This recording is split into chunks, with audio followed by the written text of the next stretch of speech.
Welcome, everyone. I am so thrilled to have you here for another explainer, because today we are looking at a fascinating digest of recent events that prove something absolutely massive. Artificial intelligence, it's officially moved past the hype cycle. We're not just talking about fun chatbots or hypothetical futures anymore. We are looking at massive structural reality. AI is maturing, and it is actively rewiring the foundations of global business, military strategy, and even international borders. Think of this explainer as your roadmap for understanding that exact maturation. Our agenda today. First, AI's structural maturation. Second, KPMG's AI business shift. Third, human authority in AI warfare. Fourth, the rise of sovereign AI. And finally, who controls the future. Okay, let's dive right into Section 1, AI's structural maturation, from hype to reality. The information we are unpacking today reveals a fundamental alteration of our most critical global systems. The technology has officially grown up, and the world's largest institutions are being forced to adapt. Which brings us to Section 2, KPMG's AI business shift, the Big Four transformation. We're going to start off in the corporate world, specifically looking at a massive structural shift happening at the Big Four accounting firms, all sparked by a major move from KPMG. I want to anchor this with a specific number, 276,000. That is the sheer, massive scale of KPMG's new strategic global alliance with Anthropic. They are taking Anthropic's AI model Claude and putting it directly in front of every single one of their 276,000 employees across 138 countries. I mean, this isn't some quiet pilot program for a small IT team. This is a comprehensive global rollout across their entire workforce. Now, what's really wild here is how deep this integration actually goes. Anthropic's technology isn't just a neat little side tool or a separate app you log into. It's embedded directly into KPMG's primary client platform, the Digital Gateway, which is built on Microsoft Azure. It targets core workflows, tax, legal, and private equity.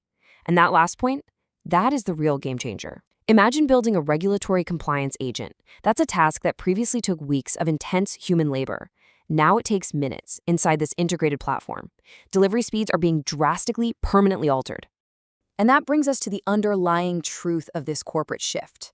As highlighted in the source material, the real story here isn't just the AI integration itself. It's the inevitable death of the traditional billable hour. Think about it. When a tool like Claude allows you to do weeks of compliance work in mere minutes, you literally can't just bill a client for your time anymore. If you've ever hired a lawyer, an accountant, or a consultant, you know exactly how disruptive this is. We are witnessing a structural shift away from billing hours, moving straight toward productized AI services. When the tools change this fundamentally, the pricing models and delivery have absolutely no choice but to follow. Let's pivot to Section 3, Human Authority in AI Warfare, the doctrinal line. We're moving from the boardroom to life and death stakes here, as AI maturation forces a sudden and incredibly serious reckoning in United States military doctrine. Let's set the scene. We are at the U.S. Air Force Academy in Colorado Springs. 931 new officers are being commissioned.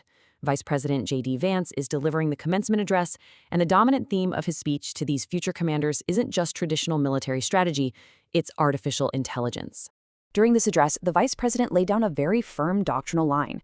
He neutrally presented the administration's stated moral baseline regarding autonomous AI, telling these officers to use technology to make themselves better, but to never submit to it. He stated clearly that human authority must not be ceded to machines when it comes to life and death. To really reinforce this moral framework, he even invoked Pope Leo XIV's recent encyclical on why moral decision-making simply cannot be outsourced to algorithms. So the crucial takeaway here is the intense tension we are now seeing play out. On one side, you have the administration's stated policy. Humans must have the final call. The doctrinal line is drawn very clearly. But on the other side, you have the ongoing reality of the Pentagon's trajectory, which involves the rapid integration and deployment of AI systems across battlefield applications by defense contractors. It's a fascinating juxtaposition between the clear moral line drawn by leadership and the incredibly fast, autonomous technological integration happening on the ground. The doctrine question of who decides when and how AI acts in warfare is currently anything but settled. Let's zoom out to the global stage for Section 4, the rise of sovereign AI, the geopolitical battlefield. This brilliantly illustrates how the AI market is maturing, not just in capabilities, but in geography. We are watching the market consolidate around geopolitical borders. To really grasp this, we first need to define a term that is completely reshaping the industry: sovereign AI. This is the principle that enterprises and governments retain full control over their own data, ensuring it is never routed through foreign infrastructure. It's all about the data staying home. And what we are seeing right now is that this concept is rapidly shifting from a mere policy talking point into a massively funded commercial category. To understand the sheer scale of this new geopolitical reality, just consider this figure: $20 billion. That is the combined valuation of a massive new deal where the Canadian enterprise AI firm Cohere is acquiring Germany's Aleph Alpha. Guys, this isn't just a small tech merger. This is a $20 billion move specifically designed to create a credible, sovereign AI challenger to US-dominated infrastructure. Now, what's truly fascinating is the analytical irony behind how this deal is structured. It's been heavily backed by both the Canadian and German governments and narratively framed to the public as a merger of equals. But if we look at the actual equity structure, Cohere shareholders walk away with approximately 90% of the combined entity, while Aleph Alpha shareholders take 10%. So structurally, it is very much an acquisition, even if geopolitically it's being sold as a partnership. So why does this deal matter so much? Well, because it gives Cohere exactly what it needed: deep European market access and a sovereign narrative that top-tier US labs currently just cannot replicate. Backed by explicit G7 government endorsement and fueled by a massive $600 million investment from Germany's Schwarz Group, this combined entity has a completely unique pitch. They can literally walk into a European procurement office and guarantee that the data stays home. That is a compelling, commercially funded angle that American companies simply don't have right now.